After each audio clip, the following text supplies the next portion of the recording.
वंदे मातरमच्या 150व्या वर्धापन दिनानिमित्त आज लोकसभेमध्ये खडाजंगी चर्चा झाली। मूळ गाण्यातील महत्त्वाचा भाग काँग्रेसने काढून टाकल्याचा आरोप पंतप्रधान मोदींनी केला। तर पश्चिम बंगालच्या निवडणुका डोळ्यासमोर ठेवून ही चर्चा केली जात असल्याचा दावा काँग्रेस खासदार प्रियंका गांधींनी केला। लोकसभेमध्ये नेमकं काय घडलं बघूयात हा रिपोर्ट। वंदे मातरम भारताचं राष्ट्रगीत, देशाच्या स्वातंत्र्य लढ्याची प्रेरणा ठरलेला मंत्र। वंदे मातरमला 150 वर्ष पूर्ण झाल्याबद्दल देशाच्या सर्वोच्च सभागृहात म्हणजे लोकसभेत खास चर्चा आयोजित करण्यात आली। या चर्चेदरम्यान पंतप्रधान नरेंद्र मोदी विरुद्ध काँग्रेस खासदार प्रियंका गांधी असा थेट सामना पाहायला मिळाला। काँग्रेसनं वंदे मातरमचे तुकडे केले अशा शब्दात मोदींनी काँग्रेसवरती निशाणा साधला। तर पश्चिम बंगालच्या निवडणुका डोळ्यासमोर ठेवून चर्चा घेतल्याची टीका प्रियंका गांधींनी केली आहे। जेवढी वर्ष मोदी पंतप्रधान आहेत तेवढीच वर्ष नेहरू तुरुंगात होते याकडेही त्यांनी लक्ष वेधलं। वंदे मातरम के टुकड़े कर दिए, उस फैसले के पीछे नकाब ये पहना गया, चोला ये पहना गया, ये तो सामाजिक सद्भाव का काम है। लेकिन इतिहास इस बात का गवाह है कि कांग्रेस ने मुस्लिम लीग के सामने घुटने टेक दिए और मुस्लिम लीग के दबाव में किया। हम ये बहस यहाँ आज दो वजहों से कर रहे हैं। पहला कि बंगाल का चुनाव आ रहा है, हमारे प्रधानमंत्री अपनी भूमिका निभाना चाहते हैं उसमें।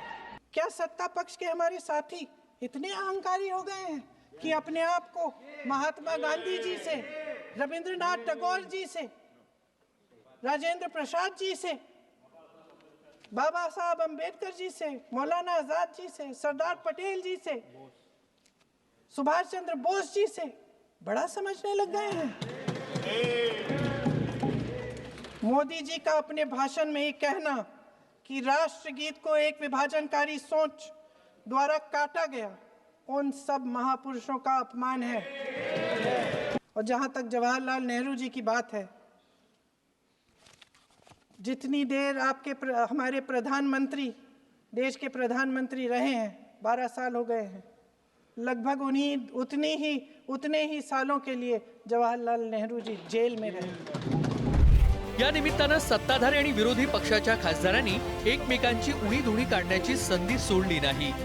जो तिरंगा हमारे मित्र, हमारे सत्ता पक्ष के पितृ संगठन ने कभी 50 साल अपने कार्यालय पे लहराया नहीं, कभी नहीं लहराया, न राष्ट्रगीत कभी गाया, राष्ट्रगान कभी गाया, राष्ट्रगीत कभी गाया।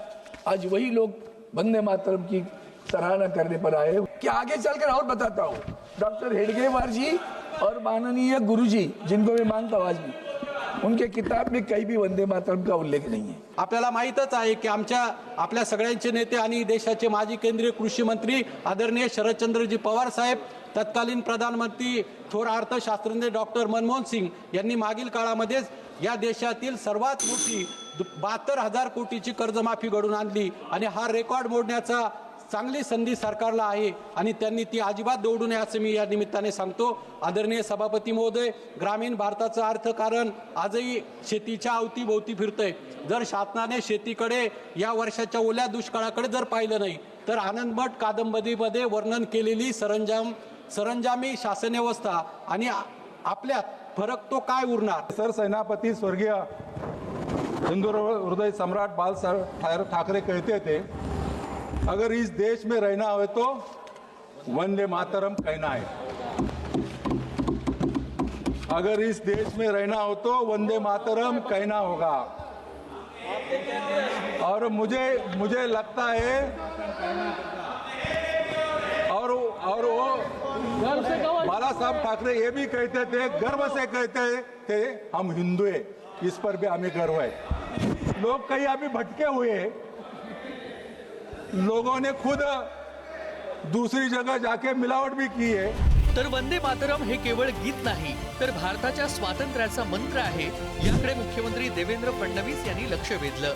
वंदे मातरम ये केवल एक गीत नहीं है, तो ये भारत की स्वतंत्रता का मंत्र है, ये राष्ट्रवाद का मंत्र है जिस वंदे मातरम को गाते हुए भारत के कई स्वतंत्रता सेनानी, क्रांतिकारी फांसी झूल गए, लेकिन उफ तक नहीं कहा, ये वो महामंत्र है।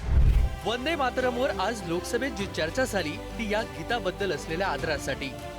सुजलाम सुफलाम मलयज शीतलाम सस्य श्यामलम मातरम वंदे मातरम असं म्हणत आपण धरणी मातेला वंदन करतो, जेव्हा आपली छाती अभिमानानं फुलून आल्याशिवाय राहत नाही। राजकीय नेत्यांनी खुशाल राजकारण करावं, मात्र वंदे मातरमचा मंत्र आजही प्रेरणादायी आहे एवढंच नक्की।